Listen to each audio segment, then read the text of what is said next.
One of the biggest things I've learned through this business has been, I think, honestly, the importance of Black women truly working together. So that's where I'm at now. It's like, okay, you got it.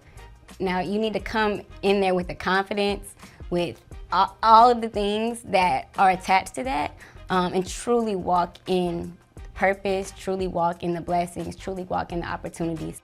Hi, my name is Braxton Simpson, the founder of HBCULinx, and you're watching BGV's Where Are You Now?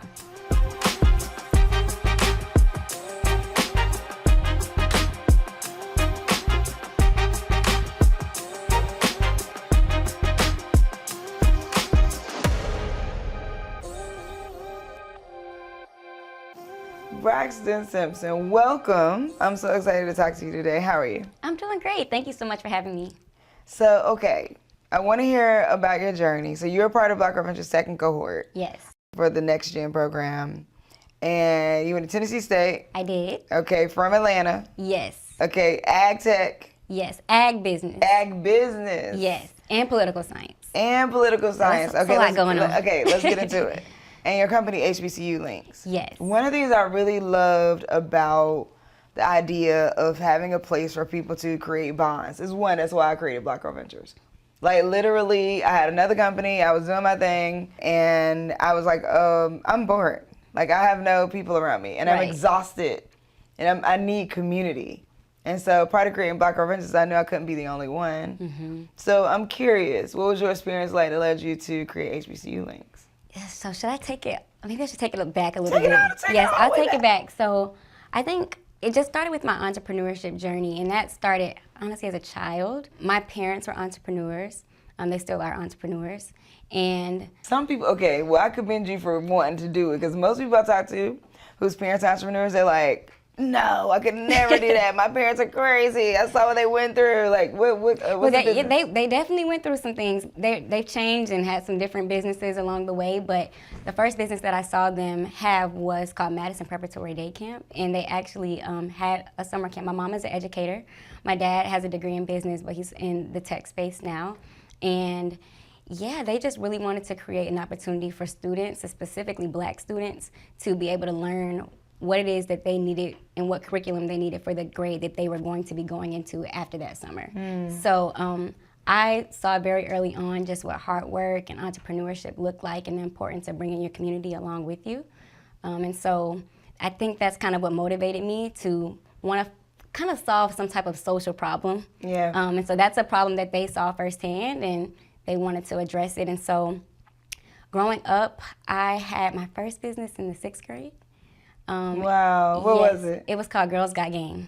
Oh, yes. Okay. Yes. What does Girls Got Game do? So I played basketball. Okay. But I've always been super girly, and they gave us the boys' jerseys, and I just, I could not deal. Like, they were just so big, they just didn't fit right, and so I was always trying to find ways to just make it a little better, make it a little cuter. So I would put bows on, do custom socks, and my teammates started asking me to make some for them.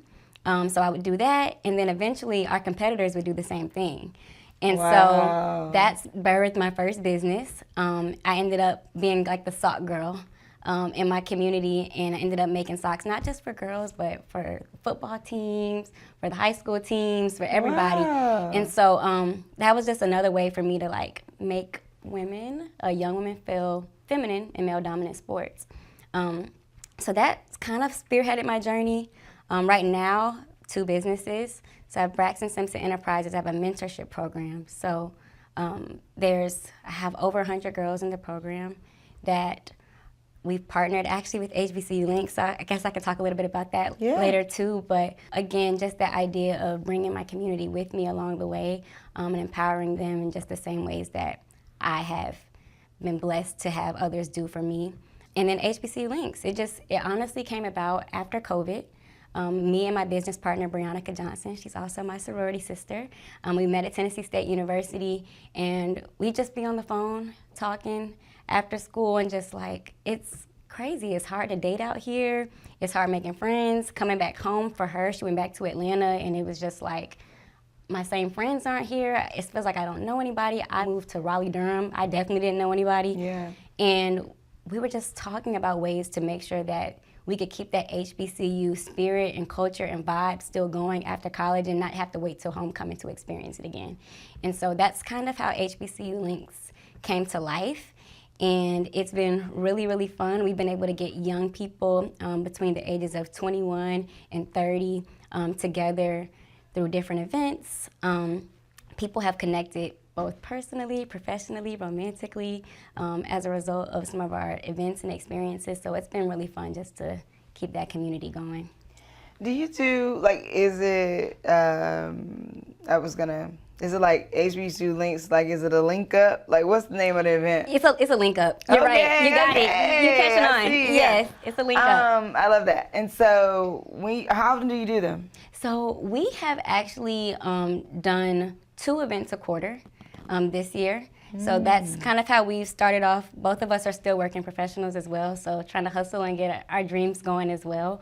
But it's been cool. We typically do some type of virtual event where we might have like a speaker come in, or we might do, we've done like virtual wind downs, and we've done like cocktail making classes and things of that nature where we get people together online. And then we have in-person events. So we've had holiday events, we have had women's events. We hosted a basketball tournament actually to kind of get some of the guys out this summer. So it's been fun. We've just done all types of different things that young people enjoy. So it sounds like you enjoy bringing people together. I love community. Yeah, Yes. like just in general. Like I see what you're doing around, like I see, what you were saying since 6th grade until now. I mean, having had parents who are entrepreneurs, being an entrepreneur, what kind of lessons have you learned along the way from the first iteration of HBCULinx till now? Probably the biggest, or one of the biggest lessons I've learned is, I think it's simple, but it's just the fact that the customer is always right, Are they though? Sometimes. I struggle with that part. I do too. I struggle too. I'd be like, I feel like I'm right. But I think one thing that I've learned is sometimes some of the things that I see and the things that I want may not necessarily be what my customer wants. Okay. And so just trying to tailor it to that. So I'll say, like, when I pitched at Black Girl Ventures during the second cohort, we were dead set on having, basically being like matchmakers for people. And we just learned along the way that it wasn't the best route to go. And we didn't have as much interest in that aspect of it from our focus groups. And so we shifted just to simply creating the space for people to be able to have those connections and go more membership-based that way. Yeah. So that was a shift where we were like, this is what we want to do. Yeah. This is how we want it to be. But that's not really what our customers wanted. And it's been going pretty good. After the pivot? After the pivot. I think, so on the HBCU dating front, like, okay, HBCUs link up with other people from HBCUs. What I think could be interesting, but it's an older demographic. Okay. So that's what I'll say. I think if you were hitting your demographic, dating app, no. But you hitting like some of us who went to college, and maybe some people didn't have children.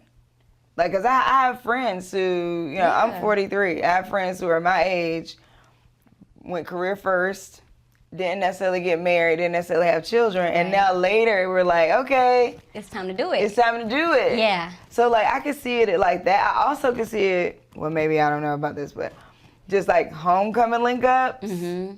We've kind of talked about that. Yeah, like a little tour. Geolocation.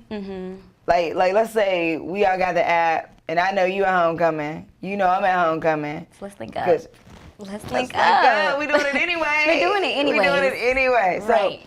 And then geolocation wise, we can see that we're both there. Because I think another thing is proximity. And people haven't been to homecoming in years. I went to my homecoming this year for the first time in 20 years. Really? Yes. I had not gone. Yeah, and so I was like, I need to go back. I need to go. Yes, I'm a homecoming freak. I love I just love homecoming. Do y'all do events during the homecoming? We haven't had one yet, but that's something we've been discussing. So now we've about 2 years in. So yeah, we've been talking about doing a homecoming tour. Ooh, okay. Yeah. So finding just some key spots where the community is pretty large and active, and cool opportunity for us to kind of fit in and, yeah, get out there. Now with the app, and now that you're like graduating, so like you're about to graduate again with your MBA, congratulations, that's amazing. Thank you. Do you think that the HBCU focus of it will hold in terms of like, will it now become about alumni? Will you now like recruit people on campuses at the schools and try to keep things alive that way? Or is the HBCU focus on a community gathering is it becoming less important as you develop? Like, what are you seeing as you like do more of the community stuff? That's actually a great question, because originally we kind of tailored it towards young HBCU graduates. One thing that we have found though is as we get older, it kind of broadens out a little bit. So of course we keep the HBCU focus, because I don't think that that doesn't really die. That doesn't really die down. People always have that HBCU pride and that pride for where they went to school. No matter, like, my parents still go back to their homecomings and have as much. What schools your parents go to? They went to Alabama A&M. Okay. Yes, okay. They went to Alabama A&M. So I could definitely see myself being the same way for a while. But we have found there's a big interest just for young Black people in general. Like, there's a lot of people that are just like, we really want to be, and I didn't get to go to an HBCU, but I respect the culture, I respect, everything about it. How can I kind of tap in? So trying to find ways to incorporate some more people that want to be a part. Also, we've had like a big D9 presence as well, so we've kind of expanded that as well. Both of us are members of Alpha Kappa Alpha Sorority Incorporated and have friends all across the D9, and individuals who have attended our events from all 9 of the organizations. So that's somewhere we've expanded as well. So even through our mentorship, we opened that up to have mentors that are just Black women that are D9 that can connect with those HBCU students in that way. So it's been kind of cool. Yeah, that is cool. Is there an app? There's not an app. Okay, it's just all like email lists and invites? Mm-hmm. Okay. Yep. So you're juggling a lot though. I am. So you're juggling a lot. You're finishing up your MBA, which is major. I already have your undergrad. Then you're still running this business, and you have another, you just mentioned, nonprofit? Yes, I have a nonprofit. Yes. Oh my goodness. How big is your team for each thing? Like, do you have decent sized teams? So, yes. With HBCULinx, it's the 2 of us, but then also both of our mothers are very supportive as well. Oh, so that's been great. For Braxton Simpson Enterprises, the mentorship program, I do run it myself. However, I have students that are really active on their campuses that are helping to run the operations on their campuses. So that helps tremendously, because I can't be all of those places. And then, of course, what we've done is, with my mentorship program through the nonprofit, and then with HBCULinx, we found a way to marry the 2. So one issue that I was having was, originally when I started the mentorship program right after school, I had 4 mentees a part of the program, and now we have over 120. So it's been great, but it's grown really fast. 120 mentors? Mentees. Mentees, okay. Yes. So it's grown pretty fast. And so the problem that I was having was, how do we make sure that all of these students have adequate mentorship and have somebody that is tailored towards their interests that can truly help them? Why a mentorship program though? Why? Yeah, like you could have started anything, some spinoff of HBCULinx, some other thing. Like, why start a mentorship for girls? Yeah, I think it's just really important for people to be able to see themselves in someone else. And also to be able, I feel like if you can see something, you know that it can actually happen.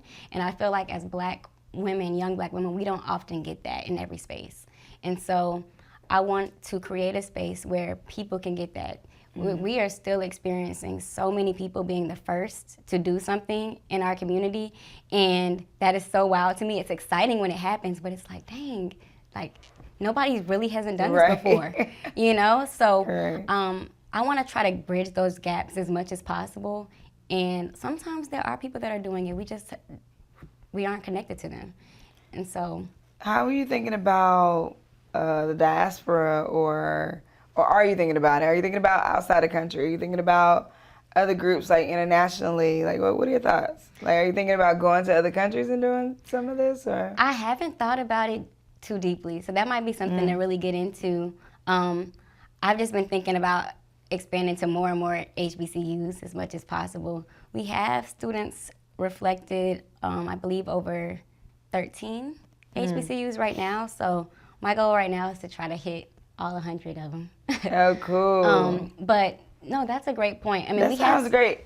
I don't know how you're gonna do that and run a mentorship program and work a full-time job and be the head of an internal organization at work. This is a lot. What are you doing to keep yourself motivated, keep yourself moving, keep yourself rested? Like, what kind of elements are you bringing into your life?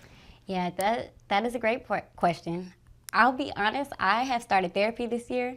I love it. Yes, like my friends would always tell me, like, girl, therapy is the bomb, and I'm like, I don't really know, like, what I need to go for. Like, I felt like I needed to wait till something happened. But That's I found, real. you know, Yeah. And transparently, I did wait till something happened. But once I got in therapy, I realized, like, once I got over that hurdle, I'm like, okay, like, this is actually, like, when things are good, when things are bad, it's just good to be able to have that sounding board of a third party who is unbiased. And I'm glad you said that, because I think we need to, one, of course, we need to talk about it more. We need to talk about mental health more. We need to talk about, and knocking down the stigma of getting some support. Yeah. And not waiting till something happens. Because, I can't speak for everybody, but same. Yeah. It's like, even sometimes now I'm like, I feel like I want to talk to my therapist about something, but, like, is it really valid enough? And I think. No, seriously. Yeah. And I literally have, I talked to my little sister about it, because I talked to her about the importance of mental health as well. I have a younger brother and sister, so they are my hearts. But always talking about, like, sometimes I literally do get into my therapy sessions and I'm like, am I gonna be truthful today? Because honestly, like, if I sit up here and lie, I'm only hurting myself. But right. I genuinely do sometimes ask myself, do I want to talk about this? Is this really valid enough? Yeah. Is this crazy? But it's important. It's important to me. It is. Are you thinking about incorporating things like that into HBCULinx? Like, are you thinking that you would incorporate some type of mental health piece to it? Yeah, so we've actually, have been talking with some individuals that are mental health professionals about coming to do some sessions with us, just some talks on mental health. So those things are really important. We've also been thinking about some ways that we can kind of incorporate some type of, like, physical wellness as well into our work, because that is really important, especially in our community, that we stay up on our health and wellness, since there are so many just different health problems that plague our community. So we've been trying to figure out, how do we make that fun, what's in, what's hot, but, like, let's keep it healthy. I wonder if that's a moment for partnerships. That way you're not having to manage that whole thing by yourself. Be like, we're going to have a yoga weekend. I don't know. Right. And then you have partnerships and people that work with you. In terms of, like, the events and stuff, are you getting them sponsored, or do people pay a fee to come to them? People typically pay a fee to come to them. We have had some sponsorships, though. Shout out to Melanated WAYN. They've been great. But we have worked with some different people that have sponsored and supported us in that way, especially being a young Black-owned business. But yeah, we are open to partnerships. We typically have people pay a ticket fee to come to the events, so that we can fund it and also make some profit and keep them going. So what have you learned, or let me see, I want to frame it. What have you learned about this particular business, about HBCULinx, over the course of you growing it? I would say, because the customer's always right. I mean, that's up for debate. But just for HBCULinx and, like, what it means to build community. Okay, wait, let me reframe this. So I realized that a lot of people know how to launch a product, but a lot of people don't know how to build community. And I'm hearing you. That is the product. And I'm hearing your background in political science, and And so I'm curious what kind of community building tips you would give to people. What does that look like to build community? I would say authenticity really does help in building community. Honestly, like I feel like anybody could like say they're gonna do something, but what keeps people around is just the idea of community, the idea that they can be around people who care about something that they care about or that are gonna be there to uplift them, people that they can really depend on, lean on. And so I think what we've built at HBCULinx, people know that when they come to our events that they can kind of let down, that they can talk about the stresses of the workplace, they can be amongst other HBCU graduates who have had similar experiences. It's very intentional, it's very authentic, and we try to just approach all of our events and experiences with our community with as much love and just, I don't know, just being as transparent as possible through our conversations, through our link-ups, through everything. And I think I would say also one of the biggest things I've learned through this business has been just, I think honestly, the importance of Black women truly working together. So my business partner obviously is another Black woman, another HBCU graduate, and I think so often we're told that we can't work together. Yeah. And it's hard, and it has to be drama, and it has to be all these things. One, we keep God in the middle of everything that we do, and we allow that to lead our work, but also we're nice to each other. We are honest with each other. We challenge each other, and it's been a very beautiful experience for me. I would hope so for her too. I would say that she'd say the same thing. But yeah, we just try to be just good to each other. Yeah. But also challenge each other, hold each other accountable. Like, girl, and also recognizing each other's strengths and weaknesses too. And I think that's been probably my biggest point of growth in this entire experience is, yes, like Black women can work together, we should work together, and we can build beautiful things together. And it doesn't have to be separate. And when we lean in with each other and we work with each other and we depend on each other, we show each other that we can be each other's keepers. And I think that's really important in business as well. Yeah, no, I think that's right. So there's a young entrepreneur out there watching you take on all these endeavors, watching you, try different things. What do you want her to know? Honestly, just go for it. Go for it. I think so often we wait for everything to be perfect. And I think that is holding us back, and I can definitely relate. I think, and I think it's just a testament to what we've been through as a people. When we show up, we want to be our absolute best. When we show up, we want it to be right. We want it to be perfect. And sometimes that can keep us from actually starting. And I think when it comes to business, honestly, like nobody really knows exactly what they're doing when they start out. But nobody We're all knows. Lost. We're all lost. We're just all out here wondering. And I think like, and the hard part is that people keep trying to paint this picture that somebody does know what we're doing. So I think who knows? Nobody. None of us. We still don't know. You can be making money, still don't know. You can be built to a certain level, and you still like, what the heck is going on? So I think that's such a good point. People paint the picture that you should know exactly what to do.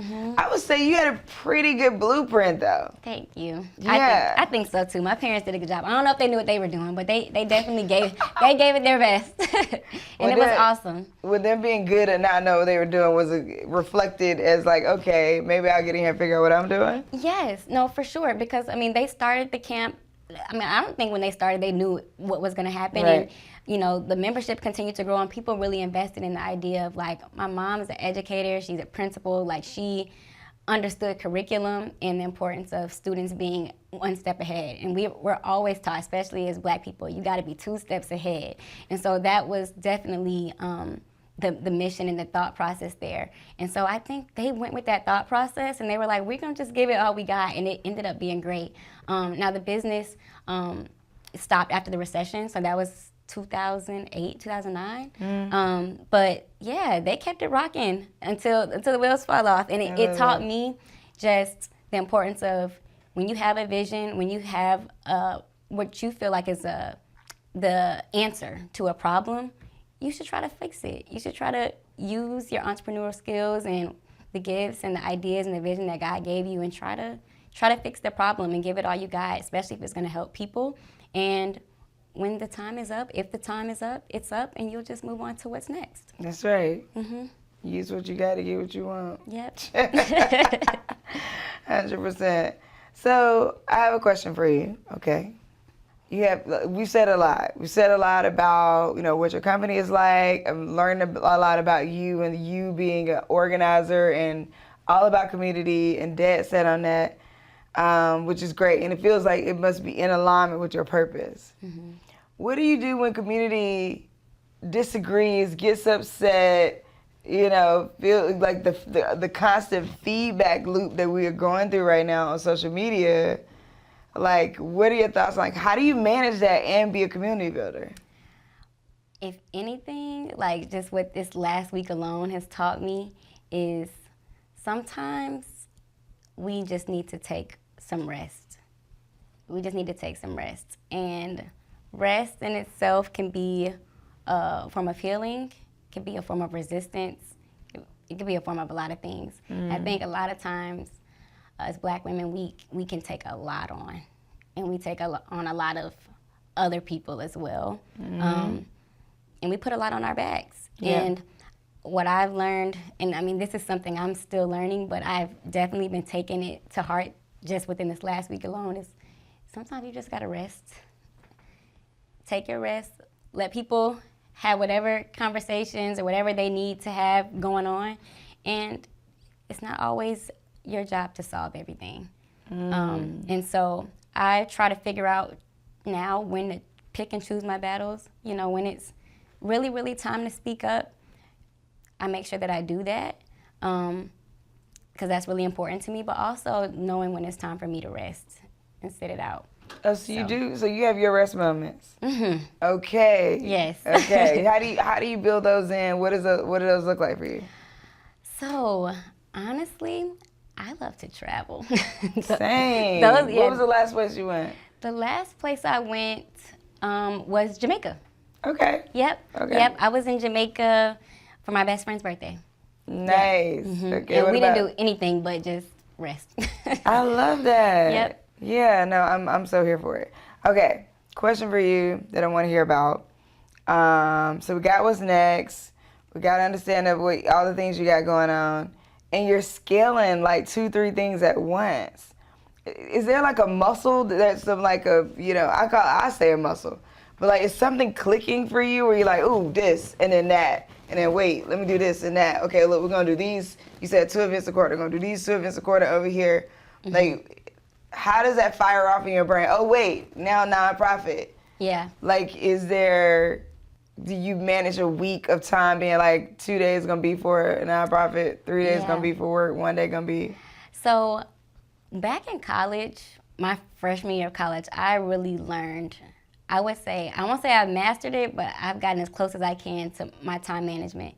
I don't play about it. So going into college, which I think is normal for any high schooler, my dad would be on me all the time, like, Braxton, you gotta stop double booking stuff. That stuff is not gonna fly as an adult. And I was just, it went over my head. So when I got to college, I ran for Miss Freshman my freshman year, and I won. Oh, wow. And I ended up traveling every Thursday, like, with the school. And we wouldn't come back till Sunday, so I would miss like a day of class, and it was just like all this stuff going on. And I realized, like, girl, you just got here, you're about to start falling behind on your classes already. And so I actually ended up utilizing one of the resources at school, which was our success coaches. So shout out to Brandon Haskins. He's amazing from Tennessee State. But he helped me to really like figure out how to manage my time. And I still use that to this day. And so the beginning of every month, I plan my months out as detailed as possible. Every week, I start off on Sundays and I plan my week for exactly how it's supposed to be. And I don't let anything that was supposed to be done, like something was supposed to be done Monday, I'll let it go to Tuesday, maybe Wednesday, maybe Thursday, but it'll never go to the next week. Okay. And so that is kind of how I manage. That's your sort of formula. That is my formula. I love that. So I don't let things, it's okay for things for the day to get to you and you have to move it to another day. But when it starts going into another week I'm like, girl, that's crazy. Yeah, no, it's getting to a whole nother level at that point. Mm-hmm. Okay, I have a question for you, and I'm asking everybody this on the series. You can answer it any way you want to answer. It could be about right now. It could be about business. It could be about person. It doesn't matter. Okay. But the question is, where are you now? I think right now, I would say that I am just in a space right now where I think the last couple of years, I have been trying to come to terms exactly with where everything is in my life. Like, okay, things are moving faster than I expected them to. Mm-hmm. And I know that that is nothing but a blessing from God. But when those things come, it's like, oh, like you gotta be able to carry it. But it's also, I know that He wouldn't have given it to me if I wasn't able to carry it. And so I think right now, the season I am in my life at this time is, now that I realize the gifts and the opportunities that God has given to me, truly walking in it. So that's where I'm at now. It's like, okay, you got it. Now you need to come in there with the confidence, with all of the things that are attached to that, and truly walk in purpose, truly walk in the blessings, truly walk in the opportunities. So I have committed. I just turned 26 last week. Oh, yes, and I'm like, thank you. And I'm like, 26 is about walking in it. So that's where I'm at right now. I love that. Thank you. So we're going to see you walking in it. You're going to see me walking in it. Well, wait, you got a couple things you walking in. Yeah. So nonprofits, organizing.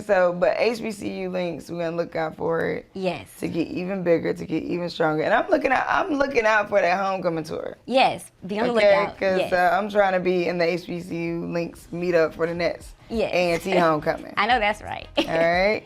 Thank you so much for joining me. I appreciate you telling me your story and just kicking it. Yes, thank you for having me. This is great.